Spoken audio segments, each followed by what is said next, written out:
네, 저는 안전보건 토크 콘서트를 제작 진행하고 있는 문화예술기획 소리길 대표 윤미진입니다. 인생에 정말 좋은 것들은 억지로 부를 수는 없는 법. 우리는 묘주를 부를 수는 없지만 이렇게 각자의 할 일을 하다 보면 어느 날 음악이 우리를 행복하게 하는 밤 뮤즈가 다녀갔다는 걸 알 수 있을 뿐. 어느 밤 작은 카페에 뮤즈가 다녀갔고 환노위에서 소속으로 일하고 계시고 또 송파 갑 지역구 의원이신 김웅 의원님 모시겠습니다. 그리고 요즘 아주 고생이 많으신데 라이더 유니온의 박정훈 위원장님 모시겠습니다. 한국노총 건설노조 경기 지역 본부장이신 임홍순 본부장님 모시겠습니다. 첫 번째는 건설에 대해서, 건설 산재에 대해서 얘기를 하겠고요. 두 번째는 플랫폼에 대해서 얘기를 할 텐데, 추락이라는 키워드 아래 50, 77, 신화의 저편, 그리고 명복은 없다, 470 이런 두 가지 작은 키워드를 한번 정해봤는데요. 경부고속도로를 지으면서 그 2년 6개월 동안 무려 77명의 그 건설 노동자들이 사망을 합니다. 네. 정말 많이, 사실은 뭐 예전이라고 하더라도 정말 많은 숫자가 죽은 거거든요. 네. 경부고속도로가 가지고 있는 그 고도 성장의 그 신화 속에는 네. 그리고 항상 모든 게 그렇죠. 이렇게 엄청나게 발달돼 있고 이렇게 좋은 건물들, 멋진 건물들 속에는 항상 희생이 있는 것 같아요. 그 안에 있었던 우리나라 사람들의 그 안전 의식에 대한 그런 문제점들도 같이 포함되어 있는 것 같아서 네. 저 숫자를 한번 골라봤습니다. 네.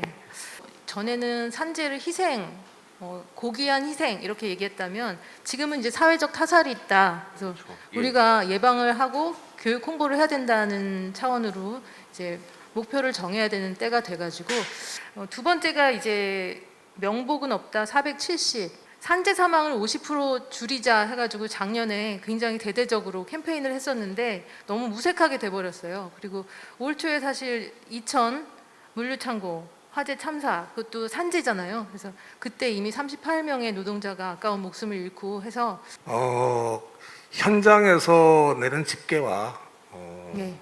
노동부에서 내는 집계가 분명히 틀리다고 생각을 합니다. 네. 현장에서 감추고 숨기는 이런 것도 참 많고 네. 하지만 노동부에서 집계를 하는 거는 최대한 정확하게 집계를 하려고 노력을 하고 있고 네. 그런데 이제 사망은 일단 숨길 수가 없으니까 사망자 수는 거의 일치를 하는데 재해 사고로 인해서 이제 다치는 경우 이런 부분을 근로감독관 분들과 네. 명예산업근로감독관과 노동조합이 함께 현장을 관리하고 감독을 한다라면 굉장히 많이 줄어들 거라고 생각을 합니다. 네. 한 번 더 정확하게 짚어주시면 어떤 역할을 노동조합이 해야 될까요?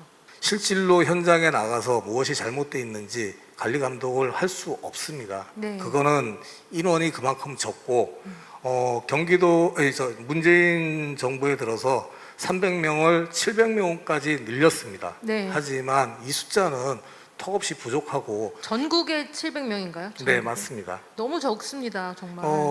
경기도에 700명이 있어도 모자랄 판입니다. 네. 그러게요. 중대재해에 대한 부분을 좀 엄하게 처벌을 해야 된다라는 그런 부분이 있고 네. 최근에도 지금 산재가 끊임없이 계속 지금 일어나고 있습니다. 줄어들지 않고 있어서 저희 방에도 지금 제보가 꽤 많이 들어오고 있는데 제가 지금 여기 와서 느낀 느낌은 뭐냐면 각자의 역할에서, 그러니까 국회에서 정치인은 무슨 일을 해야 되고 공단은 무슨 일을 해야 하고 공무원은 무슨 일을 해야 되고 이런 부분들에 대한 그 역할 정립이 좀 덜 돼 있습니다. 그래서 이야기를 가만히 듣다 보면은 이건 공단에서 해야 될 일을 왜 의원한테 이야기하지 이럴 때가 있고 네. 제가 이야기하면서도 그거는 법으로서 내가 만들어야 되는 거 아닌가 뭐 이런 생각을 할 게 있거든요. 그래서 좀 자주 만나야 될 것 같아요. 그러니까 국감 때는 어찌 됐든 간에 뭔가 좀 되게 자극적인 그런 것들을 이야기할 수 있지만 네. 그거보다는 꾸준히 이렇게 법과 제도를 만들어내는 거 네. 그리고 예산이 그 분야에 정확하게 집행될 수 있는지 감시를 하는 역할을 한 4년 동안 꾸준히 한번 해보려고 하고 있습니다. 아, 네, 정말 믿음이 갑니다. 두 번째는 제가 플랫폼 노동이라는 키워드를 가지고 신비한 배달 나라, 100원의 외침, 책임 이렇게 썼습니다. 그래서 신비한 배달 나라는 정말 한국은 정말 배달의 천국인 것 같아요. 그 한국의 배달 시장이 발전한 이유가 몇 가지가 있는데 네. 첫째로 노동의 값이 너무 싸기 때문에 저렴하게 배달 서비스를 할 수 있어서 그렇고요. 네, 두 번째로는 너무 오래 일해요. 그래서 야간에 일을 하다가 들어오면 배가 고파지기 때문에 새벽에도 배달이 이제 늘어나는 거거든요. 네, 그다음에 마지막으로 1인 가구가 주로 배달인데 1인 가구 주거 환경이 도마를 가로로 놓을 수 없는 그리고 2리터짜리 생수를 넣을 수 없는 냉장고가 있기 때문에 네. 이분들이 늘어나면 늘어날수록 주거 환경이 안 좋으면 안 좋을수록 배달이 늘어날 수밖에 없는 구조. 그러니까 이런 코로나 때문에 배달 주문이 얼마나 늘었습니까? 퍼센테이지로 따져보면? 저희 체감상 한 100건씩 뭐 이렇게 밀리는 경우가 있는데 네, 그 이후에 연봉 1억 기사를 보고 수많은 사람들이 이제 그 배달 기사로 들어오지 않았겠습니까? 네. 오늘도 제가 밥 먹는데 옆에서 야 누가 자전거를 사고 보호대를 그 사는데 헬멧 사는데 8만 원 투자했는데 일요일에 배달 1시간 하고 15,000원 벌고 나서 뻗어서 다시는 안 했다라는 얘기들 밥 먹으면서 하더라고요. 네. 그러니까 그 뒤로부터 라이더 수는 많고 날이 좋으니까 배달이 줄니까 배달 단가가 확 줄어버리고 네. 그래서 저희가 체감하기에는 지금은 일감이 없는 상태에 아. 있습니다. 맥도날드 맥라이더 하실 때 예, 예. 네, 그 100원의 외침 시작하신 건데 그 어떻게 그런 용기가 나오셨는지. 어느 날 너무 2018년 너무 더워가지고 라이더가 들어와서 동료가 너무 더워서 쓰러지겠다라고 해서 네. 어쨌든 직업병 같은 거죠. 그러면 뭐 내가 피켓이나 한번 들어보자라고 해서 폭염수당 100원을 달라고 했고 네. 실제로 그날 그 폭염수당 100원 피켓을 들고 있었을 때 아무도 관심을 안 가지고 있었고 네. 지나가던 초등학생 무리가 가다가 한 명이 딱 멈췄어가지고 애들아 잠깐만 하고 가방 속에 자신의 손을 집어넣더니 뒤적뒤적해서 손을 뺐는데 100원이 있는 거예요. 그래서 저한테 100원을 주는데 그거 아니야 이렇게 해서 라고 했는데 어쨌든 그런 연민의 마음이 아니라 100원 주지 뭐 이런 게 아니라 네. 무슨 노동조합이냐 빨갱이냐 뭐 이런 그 악플들이 이제 나오기 시작했었죠. 네. 네. 박정훈 위원장님이 지금 주문하실 거 하나 있으세요? 저희 경산노위 합의 바로 다음 날 쿠팡이츠가 산재를 하겠다라고 발표를 했거든요. 근데 여기서 뭐가 문제가 되냐면 배민 커넥트 산재를 들어놓은 사람이 쿠팡이츠 산재를 드는 순간 배민 커넥트 산재가 이직 처리가 됩니다. 사실 전속성 기준을 폐지시켜야지만이 현재와 같은 플랫폼 노동자들이 산재를 전면적으로 보장받을 수가 있어서 네. 하지만 이것이 안타깝게도 경총에서 정말 반대를 많이 하셔가지고 우리가 이제 노동자성을 인정하는 그런 여러 가지 요소들 자체로 보면은 지금 이 특고라고 하는 사람들은 제가 보더라도 이거는 그냥 개별 사업자예요. 근데 사람들한테 가서 이건 법적으로 사업자야라고 이야기하면 그거를 공감해 주는 사람은 아무도 없어요. 그러니까 직자적으로 봤었을 때 받아들일 수가 없는 거죠. 왜냐하면 저 사람들 다 그 지시 다 받고 있고 그 다음에 그 노동을 제공해서 그 대가로 살아간다라는 것 그 형태는 그대로 유지가 되는데 신화가 두 가지 되게 무서운 신화가 또 있어요. 하나는 뭐냐면 이게 스타트업으로 새로운 무슨 4차 산업혁명이다 이런 식으로 나와서 네. 그러니까 어떻게 보면 조금 19세기 용어로 이야기하면 노동 착취를 하는 건데 이건 뭔가 뭐 정말 새로운 시장이 만들어지는 거고 새로운 경제가 열리는 거야 라는 환상, 스타트업에 대한 그런 환상이 있고 또 한 가지는 이 사람들이 결정적인 순간이 되면 플랫폼 기업이라고 안 해요. 플랫폼 마켓이라 그럽니다. 네, 우리는 시스템이라고 시장만 하고. 열었어요 라고 네. 이야기를 하면서 빠져나가는 거거든요. 잠깐 음악을 듣고 다음 주제로 넘어가겠습니다. 그러면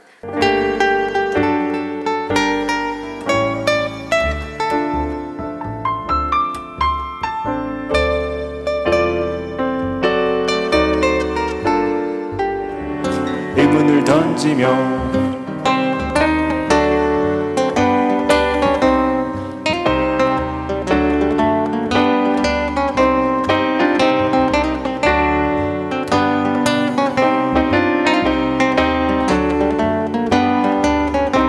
세 번째 키워드가 소통이거든요. 한노을 봉사단은 네. 작년에 한국노총 건설 경기 본부가 생기면서 네. 우리가 을로서 을을 어떻게 도와줄 수 있는 방법이 있을까라고 생각을 했었습니다. 네네. 그러면서 저희 회의 결과 우리가 뭐 가진 게 없지 않느냐, 우리는 몸과 기술밖에 없지 않느냐, 어느 현장이든 뭐 가서 우리 몸으로 때우고 또 장비들이 저희들이 보유한 조합원들이 많습니다. 네네. 그런 장비들을 동원해서라도 봉사활동을 하겠다라고 네. 해서 시작하게 되었습니다. 네. 전에 들었던 그 노조의 사회적 책임 그런 맥락에서 이해가 되는데요. 저희 조합원들은 언제든지 봉사활동만큼은 참여를 하겠다라고 네. 했음에도 불구하고 뭐 경기도나 뭐 정부에서 코로나 때문에 모이지 못하게 해서 네. 저희들이 하질 못했습니다. 하지만 앞으로도 뭐 기회는 얼마든지 있다고 생각을 합니다. 네. 또 아까 질문을 제가 미리 했었는데 좀 대답하기 싫어하시는 것 같더라고요. 고객들과의 소통에 대해서 고객들과 소통이 없으시잖아요, 그죠? 고객님들은 저희의 위치에 관심을 많이 가지시죠. 어디에요?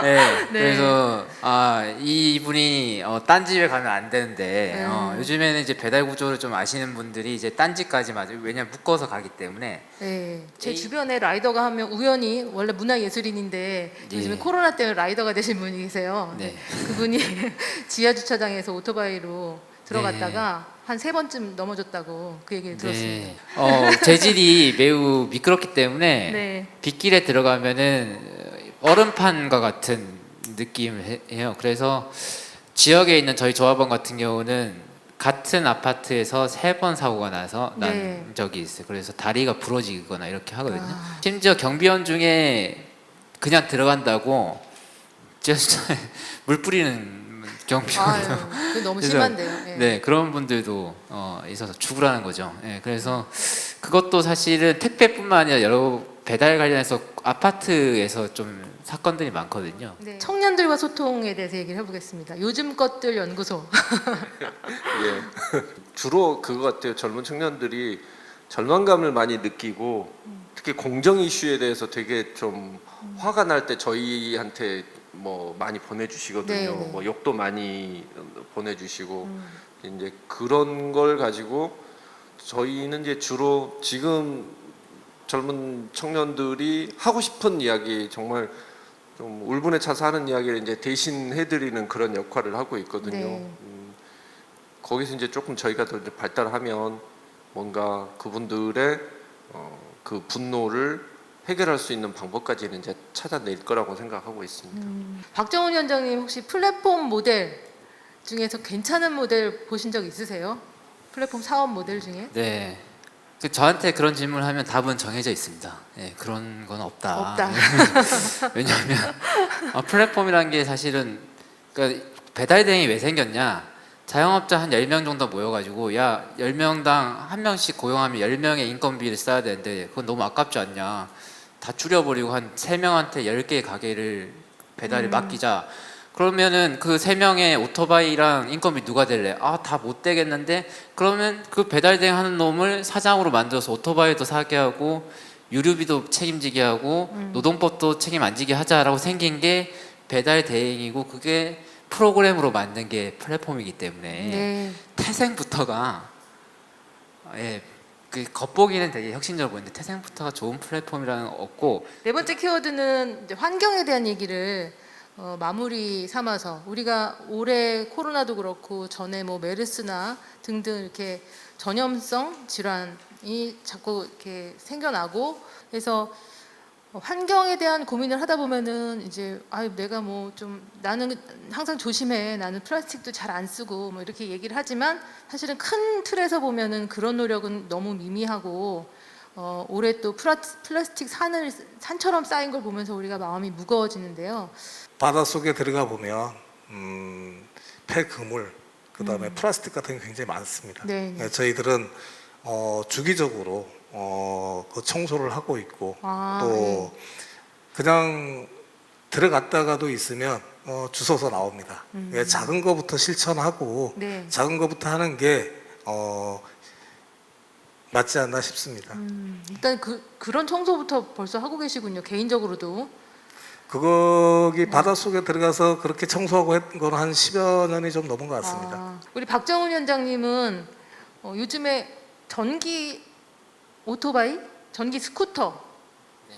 이런 것들 좀 늘어나고 있잖아요, 주변에. 네네. 보시면 어떠세요? 그게 안전합니까? 그 노동의 측면에서 보면 전기 오토바이는 최악입니다. 예, 일단 그 배터리가 15kg이거든요.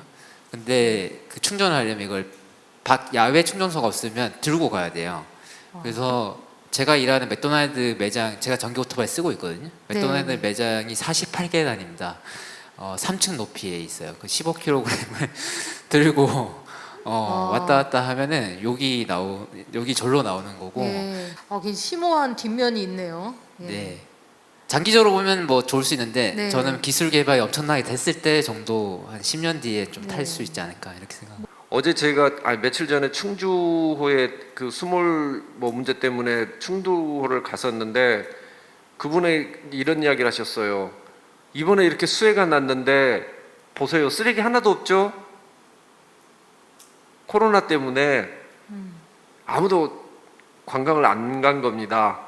한강수계 위쪽에. 그러다 보니까 쓰레기가 없는 거예요. 그러니까 불필요한 그런 움직임 좀 자제를 하고 자기가 먼저 내가 불편할 것이다라는 걸 인정하지 않으면 좀 어렵고 앞으로 한 5년 뒤에 쓰레기 대란이 옵니다. 왜냐하면 쓰레기장 지금 사실 수도권 쓰레기 매립장 포화 상태인데 여기 쓰레기 매립장 해라고 하면 그날부터 거기 갖다 놓을 수 있는 게 아니에요. 최소한 10년 전에 미리 공사가 시작돼야지 거기에 버릴 수가 있습니다. 네. 이제는 작은 실천이 중요한 게 아니고 환경을 위해서 내가 뭘 포기해야 된다라는 것을 받아들여야 되는 시기인 것 같아요. 매립 쓰레기라고 하면 일반 쓰레기를 말하는 거고 그렇죠. 그거는 또 버릴 데가 없고 참 심각합니다. 이거는 좀 그렇습니다. 다 같이 전 국민이 고민을 해야 되는 문제인 것 같고. 어두운 미래에 대해서 그 사실대로 이야기하는 거를 네. 불쾌하지 마시고 받아들이셔야 되지 않을까. 이제 마무리를 할 시간이 된 것 같습니다.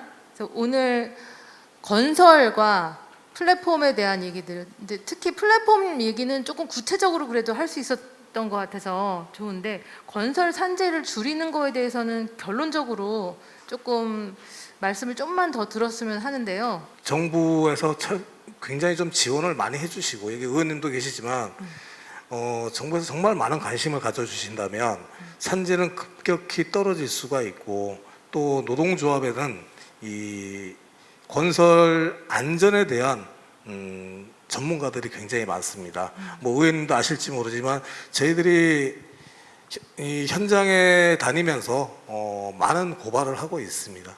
그러다 보니까 사실 노동조합의 전문가들이 훨씬 더 많습니다. 이런 노동조합의 전문가들을 활용할 수도 있고 비용이 저렴하거나 배달이 무료였다고 생각한다면 누군가는 저렴한 배달료 때문에 죽었거나 다쳤다는 의미입니다. 그러면 지불하지 않았기 때문에 다른 사람의 생명과 안전으로 지불하고 있었다는 거예요. 그렇다면 어떻게 사회가 이거를 같이 지불할지의 문제고 결국 입법기관에서 사실 512조 예산 가지고 나라 살림을 하듯이 어떻게 많은 사람들이 뿜빠이해서 안전망을 촘촘히 짤 것인가의 문제이기 때문에 증세도 해야 되고요. 그러니까 서로 이제 분산도 하고 책임도 같이 지는 그래서 이런 부분도 다 이게 방금 말씀하신 것처럼 비용이에요. 비용이고 네. 우리가 그동안은 어느 한쪽을 자꾸 희생을 시켜서 다수가 좀 행복하게 누려왔던 게 있는데 거기에 대해서 다들 좀 비용을 내고 감수를 할 생각을 하는 사회로 이제는 갈 수밖에 없다. 이렇게 해서 오늘은 건설 부문 산재, 산재를 어떻게 하면 감소시키고 교육과 홍보를 통해서 이걸 문화를 확산시킬 것인가에 대해서 얘기를 나눠봤고요. 플랫폼 노동에 대해서도 허와 실에 대해서 얘기를 나눠봤습니다. 10월 6일 화요일 저녁 때 만나 뵙겠는데요. 주제는 금속 화학 분야가 되겠습니다. 그 쇳물 쓰지 마라라는 노래를 그 제페토라는 댓글 시인이 시를 쓴 것에 하림 씨가 곡을 붙였죠. 그래서 다음 10월 6일에는 하림 씨도 특별 출연을 해서 얘기를 나눠보겠고요. 또 서울대 환경보건학 백도명 교수님, 그리고 노동안전보건 관련해서 기사를 많이 써온 경향신문 김지환 기자 모셔서 같이 얘기를 나누겠고, 한국노총 금속노련 김준영 처장님 나오시겠습니다. 안전은 안전을 안전은 안전을 잡아라. 네.